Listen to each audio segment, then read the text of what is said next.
ازيكم يا حلوين؟ النهارده هحكي لكم حدوته فريد والكدبه اللي كبرت. فريد ولد لطيف ومؤدب، بس كان عنده مشكله ان هو بيحب يضحك اصحابه حتى لو هيخترع حاجات مش حقيقيه خالص.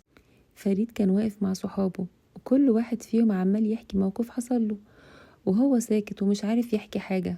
وبعدين قال ايه ده، هو انا هفضل ساكت كده؟ جاله فكره في دماغه وقال لهم: عارفين القطه اللي عندنا بتتكلم؟ صحابه كلهم استغربوا، قالوا له: ايه بتتكلم ازاي يعني؟ قال لهم: ايوه، دي بتوشوشني في ودني. تعرفوا انها امبارح وشوشتني وقالت لي: مساء الخير يا فريد، يا فريد هات لي تونه. والولاد قعدوا يضحكوا، وفريد كمان حس ان الضحكه دي احلى حاجه في الدنيا وقرر يكمل. وهو كمان بياكل فشار مع اصحابه افتكر موقف حصل له وقال لهم: انتوا عارفين انا امبارح حصل لي موقف غريب قوي وانا باكل فشار.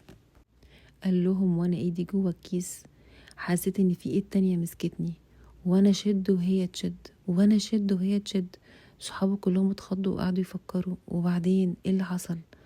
قال لهم: ابدا، لقيت ايدي اختي الصغيره معايا في الكيس كانت بتاكل فشار معايا. وفريد بقى ماشي عمال يقول لاصحابه المواقف الغريبه دي، ولولي عماله تبص له باستغراب وتقول: هو ليه انا حاسه ان فريد بقى بيعمل حاجات غريبه وبقى بيقول حاجات مش حقيقيه؟ وتاني يوم فريد رايح لصحابه بيقول لهم: انا بقيت مشهور، انا بقيت مشهور. صحابه قالوا له: ليه، ايه اللي حصل؟ قال لهم: انا صورت اعلان امبارح مع نجم كبير. قالوا له: طب اسم النجم ايه؟ قال لهم: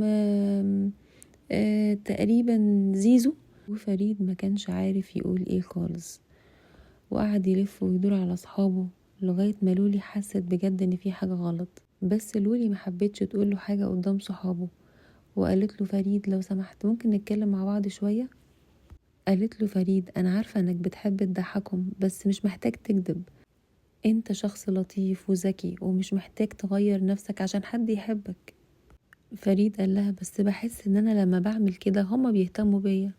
لولي قالت له: عشان تضحكهم تخسر نفسك؟ قال لها: ازاي يعني؟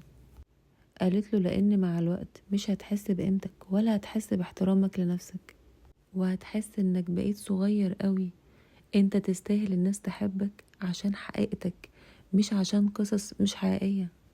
وتاني يوم فريد قابل صحابه واعترف ليهم ان اللي قاله امبارح ده ما كانش حقيقي، وقال لهم: انا اسف بجد، كنت بس عايز اضحككم وعايز احس ان انتوا مهتمين بيا. صحابه في الاول اتفاجئوا، بس بعد كده اتبسطوا منه ان هو قال لهم الحقيقة. وواحد صاحبه قال له: مش لازم تكون بطل ولا يكون دمك خفيف عشان نقعد معاك، احنا بنحبك كده زي ما انت. فريد فرح وقال له: شكرا. وهم مروحين من المدرسة قابلوا قطة وفريد قعد يلعب معاها شوية. لولي قالت له: ها، القطة دي بتتكلم ولا مش بتتكلم؟